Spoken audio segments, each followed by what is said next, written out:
नमस्कार दोस्तों, आप सभी का स्वागत है हमारे YouTube चैनल में। दोस्तों, एलटी गणित को लेकर हमने एक विशेष सीरीज चलाई है जिसमें हम आपको टॉपिक वाइज एमसीक्यू प्रोवाइड करवा रहे हैं।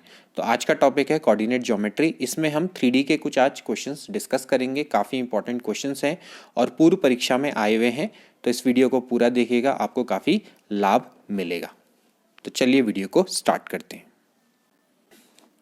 तो देखिए, पहला क्वेश्चन है, if the vertex of triangle are 1 1 2 2 3 5 and 1 5 5 then the area of triangle is. आपके पास ये 3D का क्वेश्चन है, आपने area of triangle find out करना है। तो सबसे पहले एक काम करिए, फिगर बनाइए ट्राइंगल का।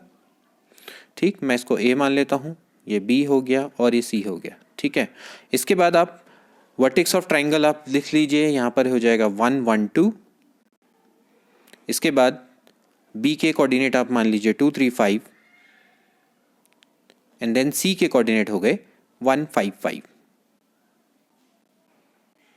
ठीक है, अब आपको area of triangle find out करना है। देखिए, अगर आप 3D की बात करें तो एरिया ऑफ ट्राइंगल होता है half mod A B cross B सी।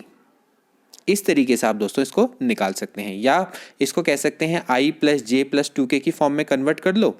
ठीक है, इसको भी आप 2i plus 3j plus 5k की फॉर्म में कन्वर्ट कर लो, यानी कि वेक्टर से भी आप इसको फाइंड आउट कर सकते हैं। तो वही फॉर्मूला हमने यहाँ पर दोस्तों लगाना है। तो पहले आप निकालिए ए बी की वैल्यू क्या होती है दोस्तों, position vector of B minus position vector of A. Simply आपने क्या करना है, दोनों का डिफरेंस निकाल लेना है। तो अब जब डिफरेंस निकालेंगे तो क्या आएगा, देखिए यहाँ पर से ए बी यानी हो जाएगा 1 में से आपका b माइनस है, दैट इज 2 में से आपका 1 जाएगा तो कितना बचेगा 1, 3 में से 1 जाएगा 2 और 5 में से 2 जाएगा, कितना आ जाएगा 3।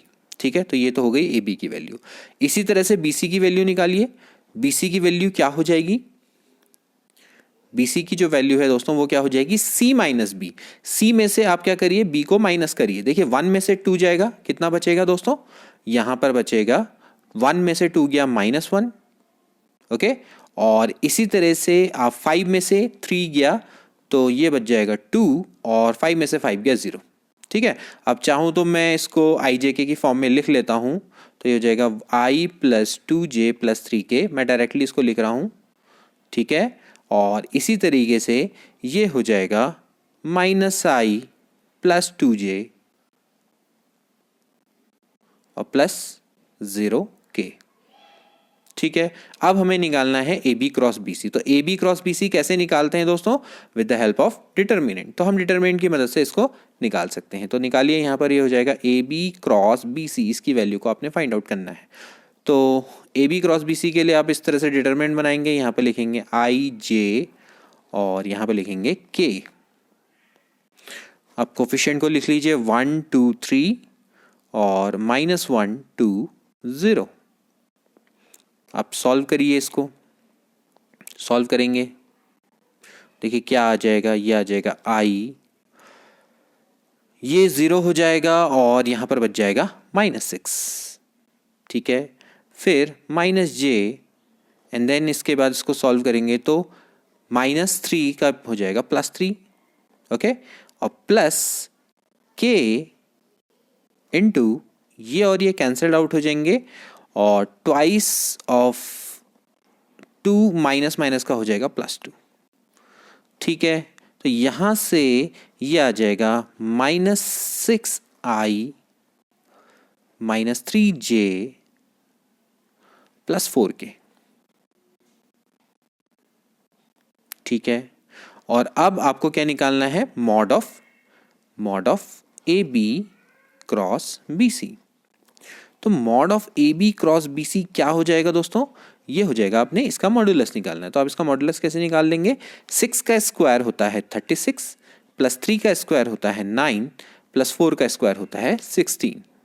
ठीक हो गया, तो अब आप इसको ऐड करिए। आप इसका ऐड करेंगे तो 36 प्लस 16 ये हो जाएगा 52 और 52 प्लस 9 हो जाता है 61 एंड देन एरिया क्या हो जाएगा दोस्तों, ये हो जाएगा half of mod A B cross B C. Yes, तो this is √61/2, so that is the answer. तो अगर इसका राइट आंसर हम देखेंगे तो ये आएगा दोस्तों, ए वाला ऑप्शन बिल्कुल करेक्ट है। अगला question, for every point P x y z on x y plane, आपको बताना है कि इसका राइट आंसर क्या है। देखिए पीजीटी परीक्षा में आया हुआ है, काफ़ी सिंपल सा क्वेश्चन है लेकिन फिर भी देखिए आ जाता है। अगर आप बताइए, देखिए अगर मैं यहाँ पर 3 कोऑर्डिनेट एक्सिस को रिप्रेजेंट करूँ, देखिए ये एक्स वाई प्लेन है और ये आपका हो गया जेड, ठीक है ना। तो दोस्तों ये वाला आपका क्या है, एक्स वाई प्लेन है। आप इसको देख सकते हैं, ये वाला जो प्लेन है वो एक्चुअली कितना है, एक्स वाई प्लेन है, ठीक। तो अगर कोई पॉइंट P अगर वो एक्स वाई प्लेन में ही चला जाए, ठीक, अगर मैं आपको थोड़ा सा बेटर वे में दिखाने के लिए लेट सपोज करो मैं इसको y मान लेता हूँ ताकि आपके लिए सिंपल बन जाए। चलिए मैं एक काम करता हूँ, इस वाले फिगर की जगह पे मैं आपको थोड़ा सा अलग वे में समझाता हूँ, ठीक है। जैसे सपोज करो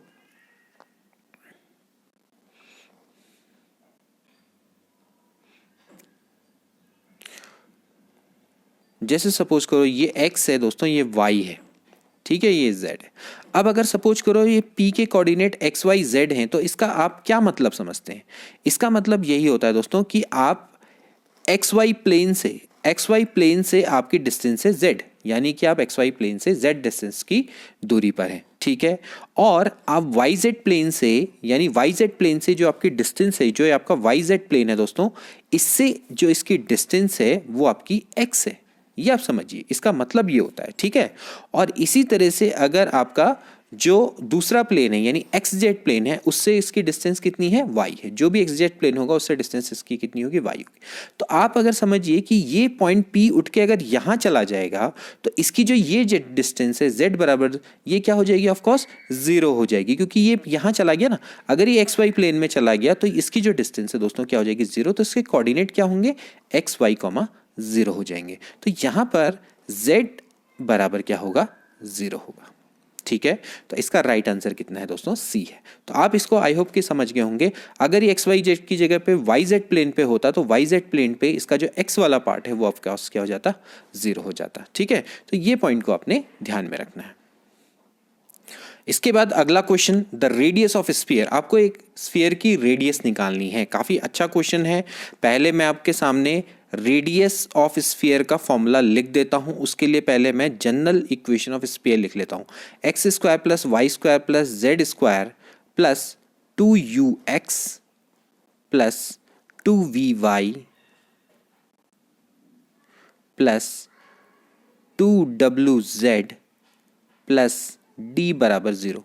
ये होती है दोस्तों एक स्फीयर की इक्वेशन, ठीक है भाई। अब यहां से अगर आप कंपेयर करें u v w, तो बताइए यहाँ से क्या होगा अगर आप कंपेयर करें यहाँ से। देखिए 2u बराबर है -2, तो इट सिंपली मीन्स दैट कि u बराबर आपका कितना है, -1, ठीक है। अब आप बताइए v कितना होगा, कंपेयर करिए, 2v बराबर है -10, सो v बराबर आपका कितना है दोस्तों, -5, ठीक है। अब w भी निकाल सकते हैं, तो यहां से अगर आप w निकालेंगे तो दोस्तों वो कितना आएगा, -1, एंड d बराबर आपका कितना आ जाएगा, 2, ठीक हो गया। तो आपको सारी चीजें मिल गई। अब आपका जो रेडियस का फॉर्मूला होता है, ये फॉर्मूला आप हमेशा याद रखेंगे दोस्तों। ये होता है फॉर्मूला होता है u square plus v square plus w square minus d, ठीक है ना। अगर ये स्फीयर की जगह पे सर्किल होता तो सिर्फ यहाँ पर u और v होते और -d होता।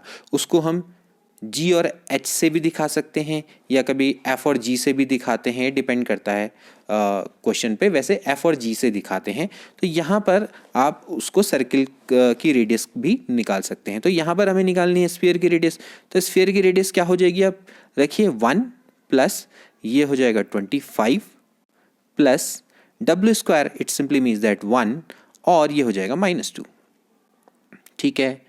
तो भाई 25, 26, 27, 27 में से अगर आप 2 माइनस करते हैं तो फिर से कितना आ जाता है, 25 आ जाता है। तो 25 का स्क्वायर रूट कितना आ जाएगा दोस्तों, 5 आ जाएगा। तो 5 इज अ राइट आंसर। तो 5 इसमें है, बिल्कुल है। तो डी वाला ऑप्शन बिल्कुल करेक्ट है।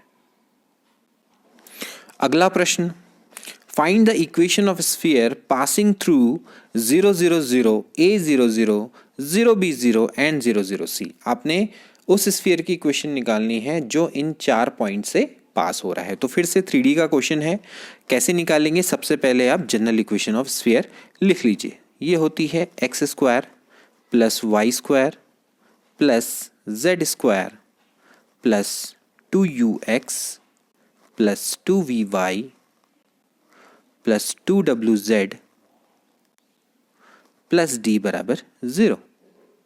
ठीक है भाई, आपके लिए यहां पर अननोन चीजें कौन कौन सी हैं? u, v, w और d।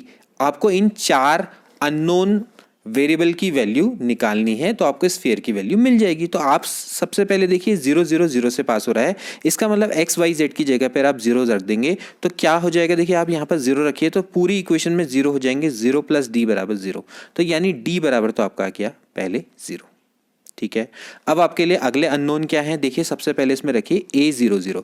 तो अगर आप इसमें a00 रखेंगे तो ये आ जाएगा a स्क्वायर प्लस, देखिए ये 0 हो जाएगा प्लस ये भी 0 हो जाएगा प्लस 2, अब देखिए यहाँ पर आएगा 2au और बाकी भी सारे क्या हो जाएंगे? 0। एज वी नो दैट भाई d बराबर भी 0 है, तो ये बराबर हो जाएगा 0। तो इस तरीके से अगर मैं यहाँ से देखूँ तो दोस्तों यहाँ से u बराबर 2u बराबर आपका आ गया -a। ठीक है, 2u बराबर आपका कितना आ गया? -a। ठीक, इसी कॉन्सेप्ट का हम उपयोग करेंगे। आप क्या रखेंगे? 0b0 रखेंगे। ठीक है, अगर जब हम 0b0 रखेंगे तो ये इसी तरीके से होगा भाई। 2u बराबर या तो भाई 2v बराबर आ जाएगा -b। ठीक है, आप चाहो तो रख के देख सकते हो। अब आप क्या रखेंगे? 0b0 रखेंगे। ठीक है, इसी तरह से अगर आप 00c रखेंगे तो भाई जो 2w है, 2w बराबर आ जाएगा -c। तो बस आपको मिल गए, सारे अननोन मिल गए। अब आप एक एक करके इनको वैल्यू को रख दीजिए। तो देखिए इक्वेशन आपके पास क्या थी? इक्वेशन आपके पास ये है x square plus y square plus z square और 2ux plus 2vy plus 2wz plus d है। तो इसमें आपको सारी वैल्यू मिल चुकी है। तो अगर मैं इनकी वैल्यू को रखूंगा तो देखिए क्या हो जाएगा, यहां पर हम देख सकते हैं। मैं काम करता हूं, उसको थोड़ा सा शॉर्ट कर लेता हूं ताकि आपको इजीली ये समझ में आ जाए। तो बस अब आप निकाल लीजिए, यहाँ पर आप रख दीजिए वैल्यू। तो क्या हो जाएगी दोस्तों? ये हो जाएगी x square plus y square plus z square. Of course 2u की वैल्यू है -a, तो ये हो जाएगा -ax और 2v की वैल्यू है -by -cz और d की वैल्यू तो आपने कितनी निकाली है? 0 निकाली है। तो ये इसका दोस्तों राइट आंसर है। तो ऐसा है ऑप्शन में x square plus y square plus z square -ax -by -cz बराबर 0। तो इस तरह से देखा जाए तो दोस्तों इसका क्या आंसर बैठना चाहिए? इसका आंसर होना चाहिए आपका x square plus y square plus z square. ये आपका सी वाला ऑप्शन इसका बिल्कुल करेक्ट है। मैं आपको थोड़ा सा और इसको दिखा देता हूं जूम करके, तो आप देख सकते हैं कि इसका सी वाला ऑप्शन बिल्कुल करेक्ट है। ओके, इसके बाद अगला प्रश्न, the plane 2x - 2y + z + 12 बराबर 0 touches the sphere x square plus y square plus z square -2x -4y + 2z -3 at a point. काफ़ी अच्छा क्वेश्चन है दोस्तों और काफ़ी बढ़िया हम कह सकते हैं, बहुत शानदार ये क्वेश्चन है। देखिए प्लेन ये स्फीयर को टच करता है। अब मैं आपको थोड़ा सा यहाँ पर फिगर बनाता हूँ, फिगर से शायद ज़्यादा अच्छे से समझ में आएगा। देखिए आप इसको ध्यान से देखिएगा इस क्वेश्चन को। ये आपका एक स्फीयर है, ठीक है, एक प्लेन इसको बिल्कुल टच करते हुए जाता है। ठीक है, ये एक प्लेन है जो कि इसको बिल्कुल टच करता है। ठीक, अब ये जहां पर भी इसको टच करेगा ये मान लेते हैं इसकी रेडियस है। ठीक है, और ये इसका एक सेंटर है। ठीक, तो यहाँ पर टच करा तो ऑफकोर्स ये क्या होगा? 90 डिग्री, यानी पे इस पर परपेंडिकुलर होगा। हम जानते हैं कि भाई जो स्फीयर या अगर आपकी सर्किल की रेडियस है वो टेंजेंट पे 90 डिग्री एंगल बनाती है, तो यहाँ पर ये इसके परपेंडिकुलर होगा। ठीक है, अब सबसे इंपॉर्टेंट बात यहाँ पर ये आती है कि स्फीयर के सेंटर आप निकालिए। देखिए आपको मैं कॉन्सेप्ट इसका बता देता हूँ। इसका कॉन्सेप्ट हम ये करेंगे, हम यहाँ पर ये जो लाइन है ना ओ, इसको मैं चलो ए मान लेता हूँ। ए की मैं इक्वेशन निकालने का प्रयास करूंगा। ठीक है, लेट सपोज करो ए के कोऑर्डिनेट है आपके एक्स वाई जेड, हमें यही निकालना है। ठीक है, आपसे कह रखा है the plane touches the point at a point, यानी ए पर वो टच करता है तो मुझे ए के कोऑर्डिनेट यहाँ पर फाइंड आउट करने हैं। मैं इसको किस तरीके से निकालूंगा, तो मुझे सबसे पहले यहाँ पर जो लाइन ओ ए है उसकी इक्वेशन फाइंड आउट करनी पड़ेगी। अब उसकी इक्वेशन मैं कैसे फाइंड आउट करूंगा, उसके लिए मुझे क्या करना पड़ेगा, ओ के पहले कोऑर्डिनेट निकालने पड़ेंगे। देखिए ओ के कोऑर्डिनेट मैं कैसे निकालूंगा, with the help of centre of sphere. देखिए आपके पास अगर स्फीयर की इक्वेशन है, जैसे कि मैंने आपको बताई थी, स्फीयर की इक्वेशन जनरल इक्वेशन क्या होती है, फिर से मैं बता देता हूँ। यहाँ पर होती है x square plus y square plus z square plus 2ux plus 2vy plus 2wz plus d बराबर 0। तो इसके सेंटर होते हैं -u, -v और -w, ठीक है। यानी कि इसके ओरिजिन का, यह हम इसका सेंटर कह सकते हैं, इसके कोऑर्डिनेट आप इस तरीके से निकाल सकते हैं। तो आप अगर इस इक्वेशन को देखें यहाँ पर स्फीयर की इक्वेशन को, तो यहाँ पर से आप इसके सेंटर को बहुत इजीली निकाल सकते हैं। आप कंपेयर करिए, देखिए माइनस यू क्या रहेगा, अगर आप देखें यहाँ पर -u क्या होगा दोस्तों, ये हो जाएगा आपका 1, ठीक है, क्योंकि 2u बराबर है आपका -2, ठीक है, 2u बराबर है -2, तो u बराबर आपका कितना हो जाएगा -1, तो -u बराबर आपका कितना हो जाएगा +1, ठीक है। तो -u बराबर आपका कितना है +1, ये चीज़ को अपने ध्यान में रखना है, ठीक। अब इसके बाद ऐसी आप क्या करेंगे, आप v निकाल लीजिए, v बराबर आपका कितना आ जाएगा 2, आप देख सकते हैं यहाँ पर, आप निकालिए इसको, ठीक है। और इसी तरह से जो z है वो आपका आ जाएगा -1, ठीक है ना, यानी कि w वाला जो पार्ट है वो -1 आ जाएगा। तो इस तरीके से यानी जो इसके कोऑर्डिनेट है वो आ गए 1, 2 और -1, ये 3 इसके कोऑर्डिनेट आ गए, वो आ गए सेंटर के, ठीक। अब सेंटर के कोऑर्डिनेट तो मुझे मिल गए, अब मुझे बनानी है लाइन की इक्वेशन। देखिए लाइन की इक्वेशन मैं कैसे बनाऊंगा, लाइन की इक्वेशन अगर 3D की बात करें तो मुझे इसके drs की आवश्यकता होगी। अब drs कहाँ से आएंगे, देखिए drs, देखिए ये जो लाइन है इतना तो पता है कि भाई इस पॉइंट से गुजर रही है, इस पॉइंट से गुजर रही है, लेकिन इसके साथ में dr चाहिए। अब जब बात करते हैं 3D में लाइन की इक्वेशन की, तो दोस्तों वो ये होती है, लाइन की इक्वेशन होती है x minus x1 upon a बराबर y minus y1 upon b और z minus z1 upon c, ठीक है, z minus z1 upon c, ठीक। अब मुझे चाहिए ए बी सी। देखिए x1 y1 z1 वो तो मुझे मिल गए, 1 2 -1, क्योंकि ये लाइन इससे गुजर रही है तो ऑफकोर्स से मिल जाएगी। अब डी आर्स कहाँ से मिलेंगे, देखिए डी आर्स का मतलब लाइन के रिस्पेक्ट में ये होता है कि लाइन जिसके पैरेलल है, वो वेक्टर जिसके लाइन पैरेलल है, ठीक है ना। अब आप बात करते हैं यहाँ पर प्लेन की। देखिए यहाँ पर प्लेन के भी नॉर्मल दिए हुए हैं, प्लेन का जो नॉर्मल है, आपको प्लेन की इक्वेशन दी हुई है ना, ये देखिए ये प्लेन की इक्वेशन है। एक्चुअली जो प्लेन होता है वो अपने नॉर्मल से रिप्रेजेंट होता है। नॉर्मल से कैसे रिप्रेजेंट होता है, यहाँ पर अगर हम इसके नॉर्मल के कोऑर्डिनेट निकालेंगे तो दोस्तों वो ये आएंगे 2i minus 2j plus k, ठीक है।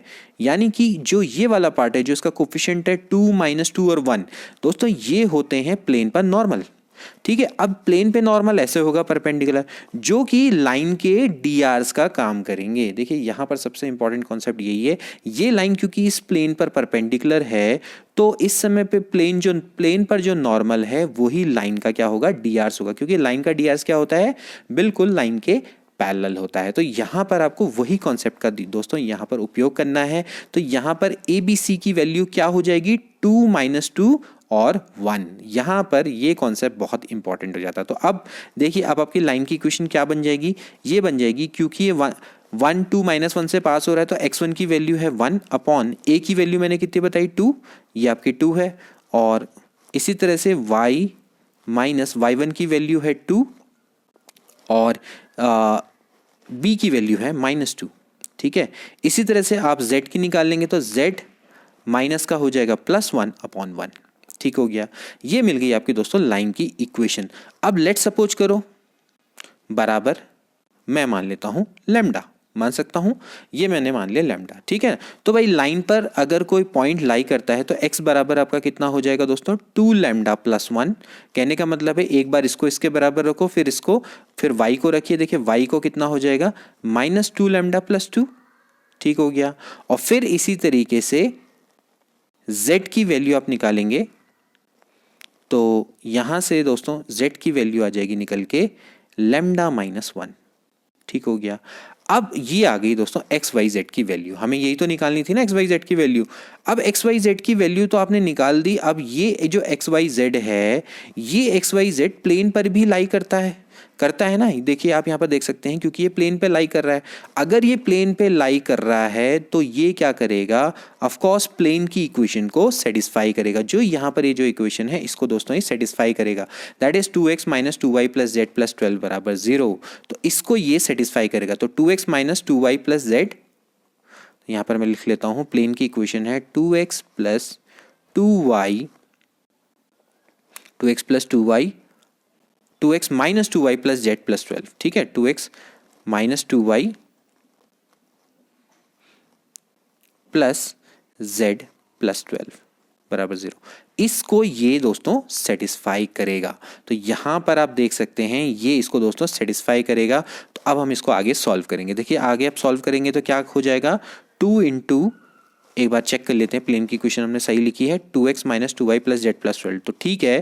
तो यहाँ पर आप इसको सॉल्व करिए। तो यहाँ पर हो जाएगा, देखिए 2 लैम्डा प्लस 1 माइनस 2, y की जगह पे हो जाएगा minus 2 lambda plus 2, yes, plus lambda minus 1 plus 12 equals to 0। अब थोड़ा सा इसको सॉल्व करिए, देखिए क्या हो जाएगा, ये हो जाएगा 4 लैम्डा प्लस 2 प्लस फिर से 4 लैम्डा माइनस 4 प्लस लैम्डा और ये हो जाएगा 11, ठीक है भाई। तो 4 लैम्डा प्लस 4 लैम्डा यानी हो गया आपका 9 लैम्डा, ठीक है। और 11 और 2, 11 में से 2 गया, कितना बचता है दोस्तों, यहाँ पर माइनस 2 हो जाएगा तो ये हो जाएगा प्लस 9, ठीक है, बराबर हो गया 0। तो लैम्डा इज इक्वल्स टू कितना आ जाएगा, -1। बस लैम्डा की वैल्यू मिल गई तो यहाँ से आपको एक्स वाई जेड की प्रॉपर वैल्यू मिल जाएगी। तो आप यहाँ पर से रख दीजिए इसको, तो क्या हो जाएगा, अब आप इसकी वैल्यू को रखिए। यहाँ पर से आप देखिए ध्यान से, ये हो जाएगा x बराबर 2 इंटू लैम्डा की वैल्यू कितनी है, -1 प्लस 1, ठीक है। y की वैल्यू कितनी है, मैं यहाँ पर आपको हाईलाइट करके बता देता हूँ कि हम किस पर वो कर रहे हैं। ये हैं वैल्यूज़, ठीक है दोस्तों, ये आपकी वैल्यूज़ हैं, ये चल रही हैं, इन पर हम रख रहे हैं वैल्यू, ठीक है। लैम्डा की वैल्यू -1 हम यहाँ पर रख रहे हैं, ठीक। तो क्या हो जाएगा, ये हो जाएगा -2 plus 1, it simply means -1। y बराबर हो जाएगा 2 प्लस 2 यानी 4 और z बराबर हो जाएगा -1 यानी कि -2। तो यहाँ पर से राइट इसका आंसर आ जाएगा -1 4 -2। तो ये इसका राइट आंसर है। देखते हैं आ रहा है नहीं आ रहा है, -4 -1 4 -2, तो यहाँ पर -1 4 -2। तो इस तरह से देखें तो इसका राइट आंसर क्या होता है दोस्तों, ये आप देख सकते हैं यहाँ पर इसका राइट आंसर कितना आ जाएगा, ये आ जाएगा बी वाला ऑप्शन बिल्कुल करेक्ट है, ठीक है। तो इस तरीके से दोस्तों हम इस क्वेश्चन को करते हैं। अगला प्रश्न, equation of plane that passes through the point 2 -3, 1 and is perpendicular to the line joining points 3 4 -1 and 2 -1 5 is given by। Question को आप थोड़ा सा ध्यान से पढ़िए दोस्तों कि आपको equation of plane that passes through the point आपको कह रखा है कि एक प्लेन है, मैं यहाँ पर बना देता हूँ एक प्लेन को। ये प्लेन एक पॉइंट से पास होता है, सपोज करो इसको ए मान लेते हैं, इस पॉइंट से ये पास होता है, इसके कोऑर्डिनेट आपको दे रखे हैं 2 -3 और 1, ठीक है ना। और इसके अलावा ये जो प्लेन है ये आपके एक लाइन पे परपेंडिकुलर है, और लाइन पे कौन पे परपेंडिकुलर है, जो कि 2 पॉइंट को ज्वाइन करती है, ठीक है। ये आपके 2 पॉइंट होंगे, सपोज करो मान लेते हैं कोई से भी 2 पॉइंट हैं, इनको ज्वाइन करने वाली लाइन के परपेंडिकुलर है, ठीक है। तो अब आपको क्या करना है, इक्वेशन ऑफ प्लेन निकालनी है। बहुत सिंपल सा एक क्वेश्चन है, थोड़ा सा इनोवेशन ये मांगता है। देखिए सबसे पहले तो आपको equation of plane passes through a point आनी चाहिए। क्या होती है equation of plane passes through a point, ये होती है r-a डॉट n वेक्टर, ठीक है। n वेक्टर का मतलब क्या होता है, n वेक्टर का मतलब होता है कि normal which is perpendicular to plane, ठीक है। अब आप यहाँ पर से ध्यान से देखिए, अगर मैं इसको कार्टेशियन फॉर्म में लिखूँ तो इसकी वैल्यू होती है ये ax - x1 plus b y - y1 plus c z - z1, ठीक है भाई। ए बी सी क्या है, जहाँ पर एन वेक्टर, जो ये एन वेक्टर होता है ये होता है capital A I plus B J plus C K, ध्यान में रहे, ठीक है ना। यानी कि ये इसके कोफिशिएंट है ए बी सी, ठीक है, या इसके कोऑर्डिनेट आप मान सकते हैं। तो अब आप उसको ध्यान में रखिए कि यहाँ पर क्या चीज़ है। देखिए यहाँ पर आप देख सकते हैं कि ये जो लाइन है ना, ये लाइन इस नॉर्मल के बिल्कुल क्या है, पैरेलल है, ठीक है ना। अगर ये इसके पैरेलल है तो भाई यहाँ पर जो डी आर्स का काम है, जो लाइन के डी आर्स का काम है, वो इस पर नॉर्मल का काम करेगा, है ना। तो अगर मैं लाइन्स के डी आर निकाल दूँ, लाइंस के डी आर निकाल दूं तो वो इसके लिए नॉर्मल का काम करेगा बस, ठीक है ना, क्योंकि आपस में पैरेलल है। तो भाई क्या हो जाएगा, देखिए यहाँ पर क्वेश्चन खत्म हो जाता है। तो अब आप देखिए सबसे पहले ये 2 3 और -1 से पास हो रहा है, तो पहले आप इक्वेशन लिखिए। देखिए ये हो जाएगा a into x minus x1 की जगह पे कितना है -2 plus b y minus y1 की जगह पर हो जाएगा y प्लस 3 और c z माइनस z1 अच्छा बराबर होता है 0, z माइनस 1 की जगह पे बराबर हो जाएगा, ये हो जाएगा 0।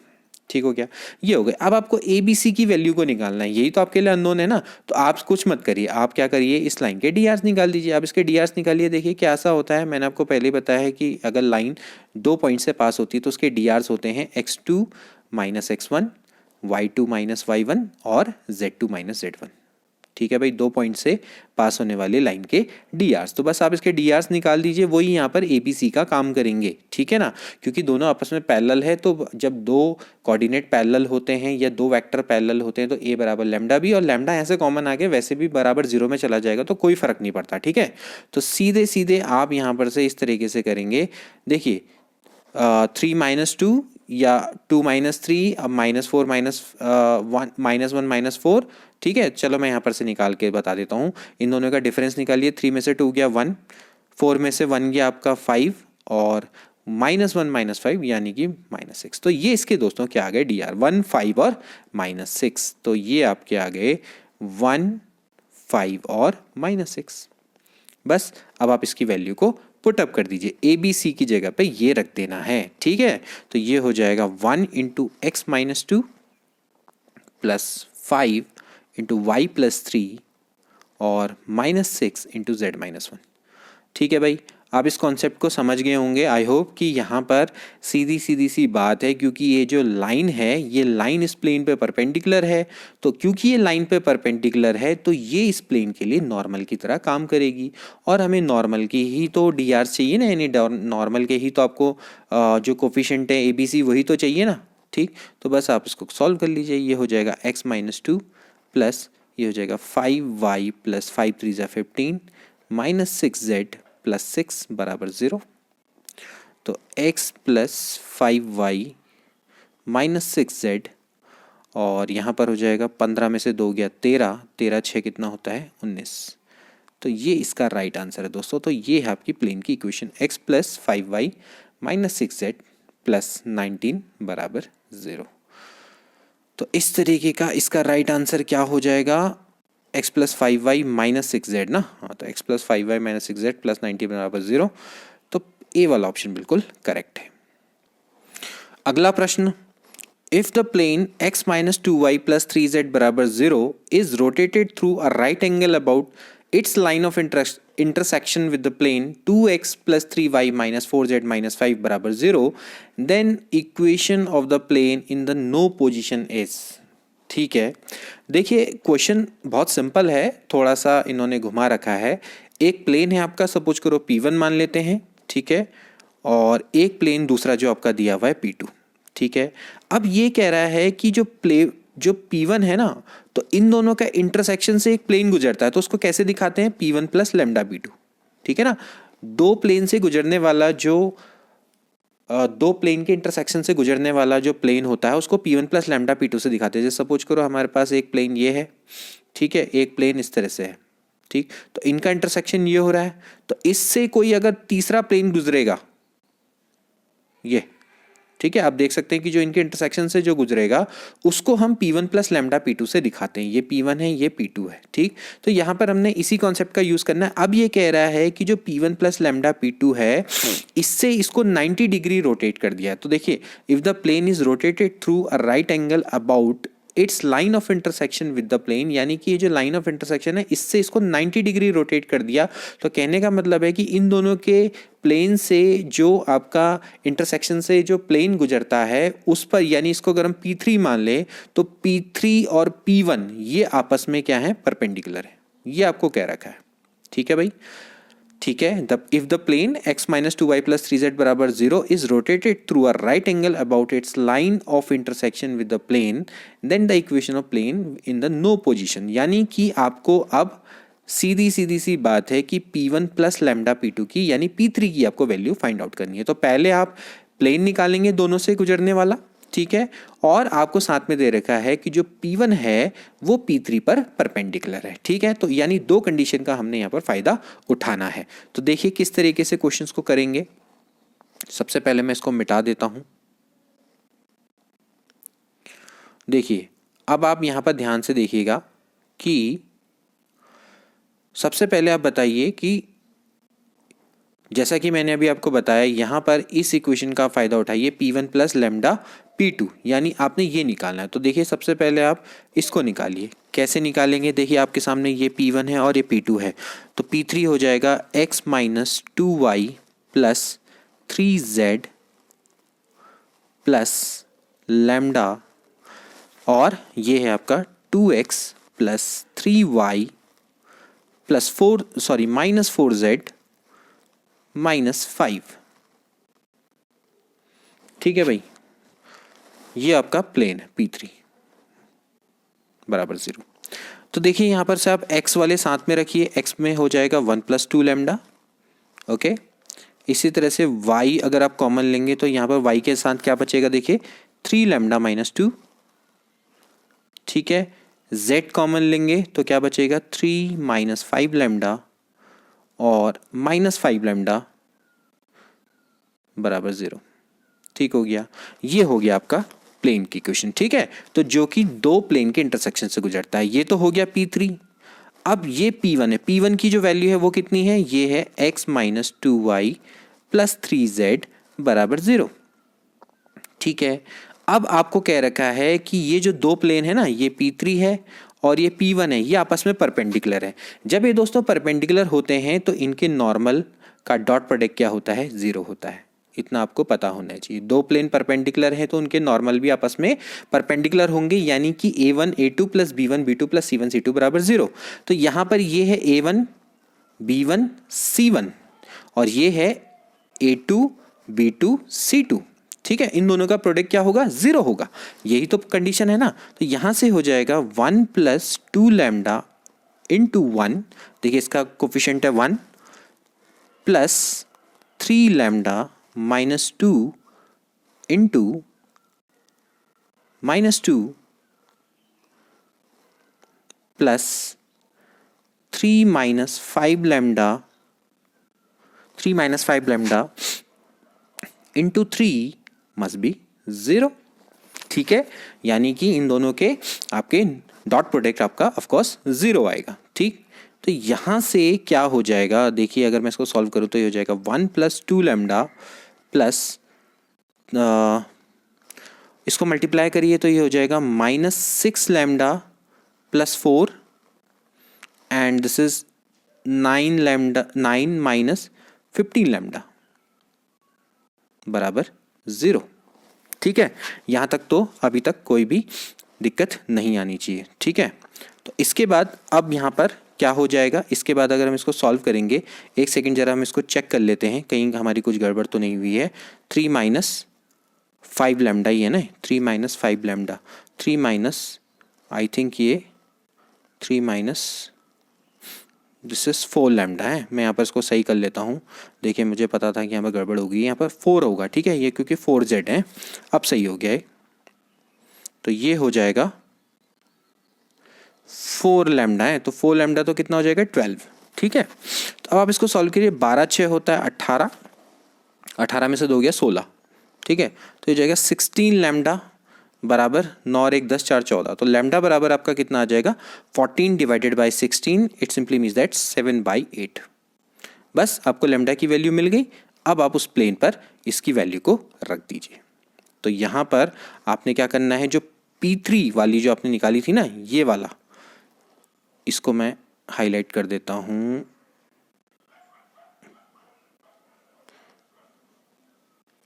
देखिए ये वाला जो पार्ट है दोस्तों, ये वाला, इस पे आपको लैम्डा की जगह पर आपने कितना रखना है, अभी आपने निकाला 7/8, आप इसमें 7/8 रखिए। तो देखिए क्या होगा, देखिए मैं इसको थोड़ा छोटा कर देता हूं ताकि सिंपल हो जाए। तो बस अब आप यहां पर रखिए x इंटू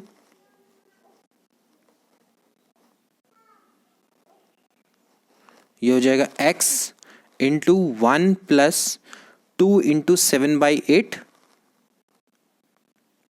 ठीक है, प्लस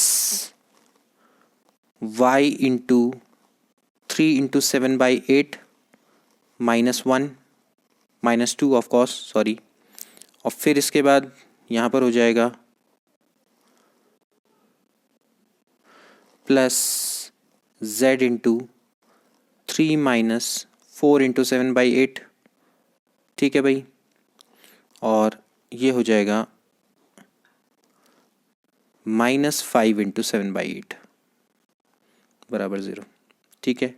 अब ऐसे क्वेश्चन जब भी आप करते हो देखो, तो कभी भी काटना मत इसको, ठीक है। आप चाहो तो इसका एलसीएम लो, बाद में एलसीएम लेके फिर वही चीज़ आ जाती है, तो इसको डायरेक्टली करो, काटना मत, ठीक है। जैसे ऐसा नहीं कि 2 4 8 कर दिया फिर बाद में एलसीएम लेना पड़ेगा, तो इससे बढ़िया डायरेक्टली करो। देखो 8 एकम 8 हो गया, और 14 और 8, ठीक है ना। 14 और 8 कितना होता है दोस्तों, कितना होता है, 22 होता है ना, तो 22/8 प्लस ऐसी, इसके बाद हो जाएगा 7 तियां 21 और 8 दूनी 16, तो ये बच जाएगा 5/8, ठीक है, प्लस z 8 तियां 24, 7 चक्को 28, -4/8 और -35/8। अब जो 8 है नीचे को वो सब भेज दो इधर, ठीक। इसी तरह से दोस्तों हमेशा प्लेन के क्वेश्चन किए जाते हैं, काटना मत इसमें कभी भी, वरना आंसर नहीं आएगा। आंसर आएगा तो फिर वही दोबारा से मतलब काटोगे, फिर दोबारा से जाके एलसीएम लोगे, तो 10 बार हम एक ही चीज़ को क्यों करें। तो ये दोस्तों इसकी राइट आंसर है, ठीक है। 22x plus 5y minus 4z minus 35 बराबर 0। तो इस तरह से देखें तो इसका राइट आंसर क्या बैठता है दोस्तों, जो बी वाला ऑप्शन है वो इसका बिल्कुल करेक्ट है। Next question, the angle between the planes, आपको दो प्लेन के बीच का एंगल निकालना है। अगर बात करें दोस्तों प्लेन के एंगल निकालने की, तो जो उनके नॉर्मल के बीच का एंगल होता है वही आपके क्या होता है, प्लेन के बीच का एंगल होता है। तो काफ़ी सिंपल सा एक क्वेश्चन है, और यहाँ पर आप इसका पहले वाले प्लेन का नॉर्मल आप देख सकते हैं। पहले वाले का नॉर्मल क्या हो जाएगा, एक्स वाई जेड के कोफिशिएंट निकाल लीजिए, 2i - j + k, ठीक है। और दूसरे वाले प्लेन का नॉर्मल यानी n2, ये हो जाएगा i + j + 2k, ठीक है। अब आपको इनके बीच का एंगल निकालना है, तो काफ़ी सिंपल है। cos थीटा बराबर होता है n1.n2 upon mod n1 mod n2, ठीक है। तो यहाँ पर से आप इनका डॉट प्रोडक्ट करिए, देखिए n1 n2 का डॉट प्रोडक्ट करिए, वेक्टर वाला हमने अच्छे से क्वेश्चन किए हैं। तो ये हो जाएगा 2 - 1 + 2, ठीक है, अपॉन मॉडुलस निकाल लीजिए इनका। मॉडुलस निकालेंगे तो अंडर में कितना आ जाएगा, 2 का स्क्वायर + 1 + 1, 2 का स्क्वायर होता है 4 + 1 + 1 दैट इज 6 इंटू अंडर, फिर अगेन 2 का स्क्वायर यानी 4 + 1 + 1 दैट इज अगेन 6, ओके।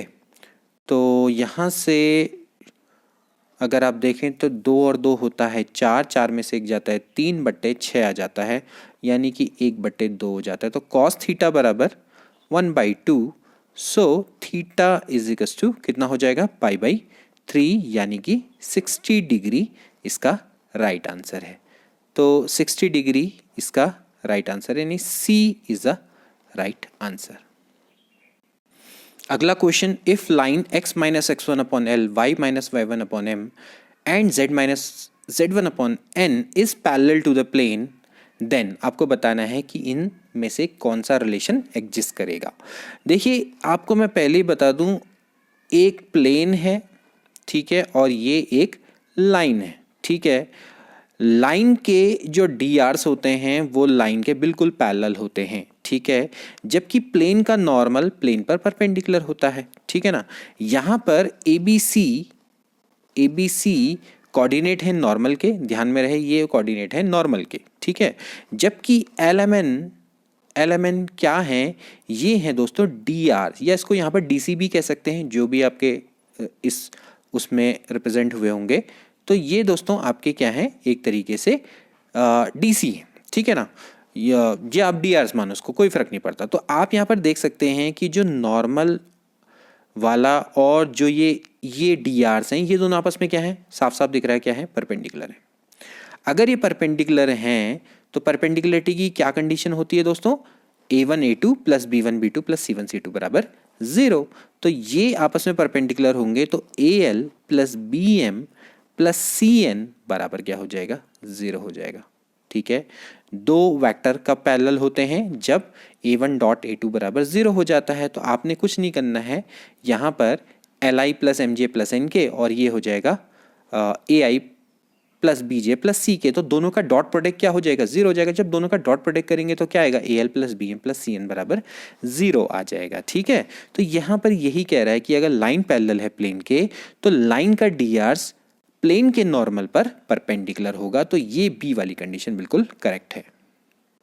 अगला क्वेश्चन काफ़ी सिंपल है। The line which makes angle 30 degree 45 degree 60 degree with the positive direction of x axis y axis and z axis respectively, then the direction cosine of the line. जैसे कि मैंने आपको पहले ही बताया था दोस्तों कि अगर आपकी ये एक्स वाई और ये जेड है, ठीक है, और ये कोई लाइन है, सपोज करो मैं इस लाइन के जस्ट पैरेलल ओरिजिन से गुजरती हुई लाइन खींचूंगा, तो ये जो एंगल बनाएगी वही ऑफ कोर्स ये वाली लाइन भी बनाएगी, क्योंकि दोनों आपस में पैरेलल लाइन है। तो सपोज करो ये जो लाइन है ये इससे पॉजिटिव डायरेक्शन से अल्फा एंगल बनाती है, वाई से बीटा बनाती है और जेड से गामा बनाती है।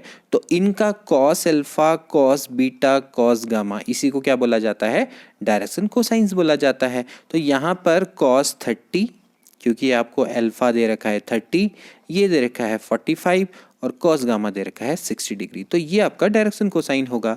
तो यहाँ पर आप देख सकते हैं इसकी वैल्यू कितनी होती है, √3/2, 1/√2 और cos 60 की वैल्यू होती है 1/2। तो इस तरीके से देखेंगे तो √3/2, 1/√2 और 1/2 is a right answer. Next question, the distance of a point 382 from a line measured parallel to the plane 3x plus 2y minus 2z plus 5 is। आपको बताना है कि इस पॉइंट की इस लाइन से कितनी डिस्टेंस होगी जब हम इसको मेज़र करेंगे पैरेलल टू द प्लेन। देखिए आपके सामने ये क्वेश्चन क्या कहता है, मैं फिगर बनाता हूँ। सपोज करो ये एक पॉइंट है 38,2 पे, ठीक है, और ये लाइन है, ठीक है। आपको क्या करनी है, ये डिस्टेंस को फाइंड आउट करना है। ये 90 डिग्री है, ठीक है, ये आपकी लाइन है, ठीक। अब आपसे कह रहा है कि जो डिस्टेंस है ना, ये बिल्कुल यहाँ पर एक प्लेन है, इसके बिल्कुल पैरेलल मेजर्ड होनी चाहिए, ठीक है। ये दो आप देख ही रहे हैं, दोनों के दोनों पैरेलल है, ठीक। अब यहाँ से कॉन्सेप्ट क्या निकल के आता है, देखिए प्लेन पर जो नॉर्मल है, प्लेन पे नॉर्मल ये होता है, ये ऑफ कोर्स इस पे क्या होगा, परपेंडिकुलर होगा। ये तो साफ साफ सी बात है भाई, जो प्लेन पर नॉर्मल है वो इस पर परपेंडिकुलर होगा। लेट सपोज करो मैं इसको मान लेता हूँ XYZ, ठीक है। तो कहने का मतलब ये है कि अगर मैं इस लाइन के, अगर मैं इसको AB मान लूँ, तो अगर मैं इसके डी आर्स निकाल दूं तो इसके डी आर्स और ये जो नॉर्मल है ये आपस में परपेंडिकुलर होंगे, होंगे नहीं होंगे। तो बस इसी कॉन्सेप्ट का हमें फ़ायदा उठाना है। तो पहले मैं डी आर्स निकालता हूँ। देखिए यहाँ से डी आर्स क्या हो जाएंगे, सबसे पहले मैं XYZ की वैल्यू निकालता हूँ। डी आर्स को पता है आपको क्या वैल्यू होती है, ये होती है डिफरेंस, यानी x माइनस x1, जैसे कि मैंने आपको बताया था x माइनस 3, और ये हो जाएगा y माइनस 8 और z माइनस 2, ठीक है दोस्तों, ये हो गए इसके डी आर्स, ठीक है। अब यहाँ पर से एक और कॉन्सेप्ट, क्योंकि मैंने आपको पहले बोला ये नॉर्मल पे परपेंडिकुलर होंगे। अब इसका आप नॉर्मल देखिए, प्लेन का नॉर्मल कितना है दोस्तों, ये है 3, 2 और -2, जैसा कि मैंने आपको बताया जो XYZ होता है। अब ये दोनों के दोनों परपेंडिकुलर है, तो परपेंडिकुलरिटी की क्या कंडीशन होती है, अभी हमने डिस्कस की थी। दोनों के दोनों का जो प्रोडक्ट है वो क्या होगा, प्रोडक्ट का सम क्या होगा, 0 होगा, यानी 3 × x minus 3 plus 2 × y minus 8 -2 × z minus 2 must be equal to क्या होना चाहिए, 0, ठीक है। तो इस तरीके से यहाँ से क्या हो जाएगा, ये हो जाएगा 3x minus 9 plus 2y minus 16 minus 2z plus 4 must be equals to 0, ठीक है। अभी यहाँ पर से थोड़ा हमारा टास्क ख़त्म नहीं हुआ, तो 3x plus 2y minus 2z, चलिए 16 और 9 होता है 25, ठीक है। 25 को अगर आप उधर ले जाएंगे तो 25 में से 4 गया कितना आ जाता है, 21 आ जाता है, ठीक है। तो चलो अभी तो यहाँ पर आपको ये आपके सामने एक इक्वेशन निकल कर आ गई, ठीक है। अब साथ में आपको एक्स वाई जेड की वैल्यू निकालनी है। देखिए एक्स वाई जेड की वैल्यू हम कैसे निकालेंगे, क्योंकि आपको पता है ये जो एक्स वाई जेड है ना, ये जो एक्स वाई जेड है ये आपका इस लाइन पर है, ठीक है। तो लेट मैं आपको जो ये इक्वेशन लिखी हुई है ये है x माइनस 1/2 बराबर x माइनस 1/2 बराबर y माइनस 3/4।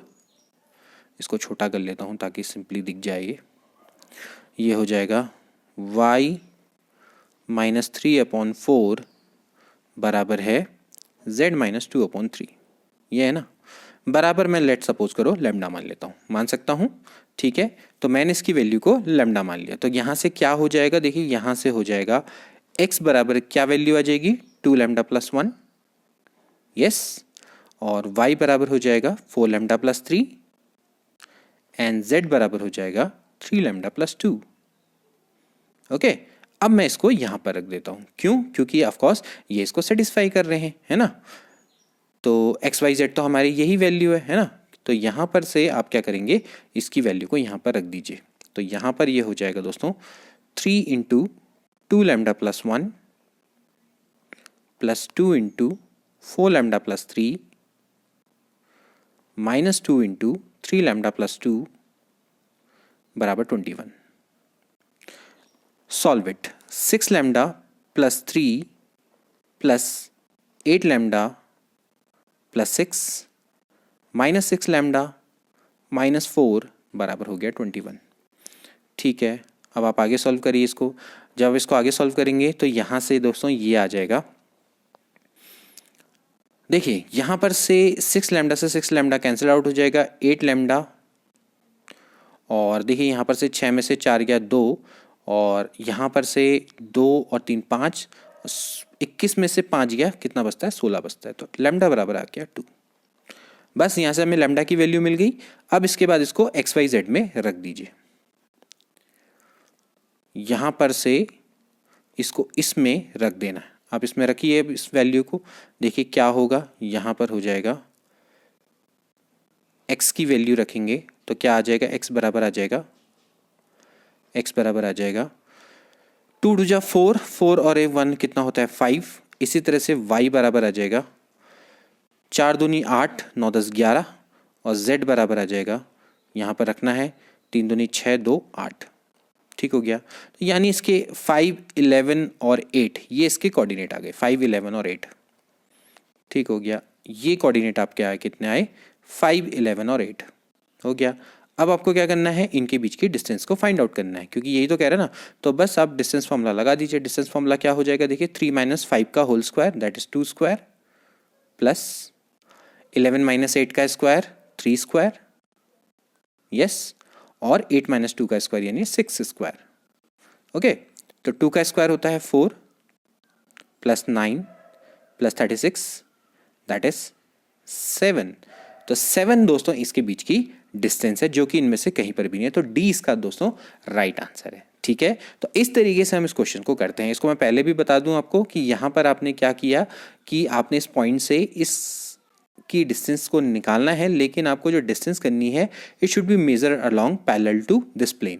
तो अगर इस प्लेन के पैरेलल है तो डेफिनेटली इस पे नॉर्मल पे ये परपेंडिकुलर होगा। तो आपने क्या करना है, इसके डीआरस निकालने हैं और आपस में इन दोनों को परपेंडिकुलर रख देना है। एज वी नो दैट कि भाई एक्स वाई जेड इस लाइन पर लाई करता है, तो एक्स वाई जेड को हमने लैम्डा की फॉर्म में लिख दिया और उसके बाद हमने उसकी वैल्यू को यहाँ पुट अप कर दिया। तो यहाँ पुट अप करने से हमें लैम्डा की वैल्यू मिल गई। लैम्डा की वैल्यू निकल के दोबारा से हमने एक्स वाई जेड की वैल्यू को फाइंड आउट कर लिया और फिर फिर इसके बाद डिस्टेंस फॉर्मूला निकाल के हमने इन दोनों के बीच की डिस्टेंस निकाल ली। तो इसको इस तरीके से करते हैं। तो दोस्तों ये थे कुछ इंपॉर्टेंट क्वेश्चंस 3D के। आई होप कि आपको अच्छे लगेंगे और आपको आने वाले एग्जाम में फ़ायदा पहुंचाएंगे। मिलते हैं अगली वीडियो में। Till then take care and good bye.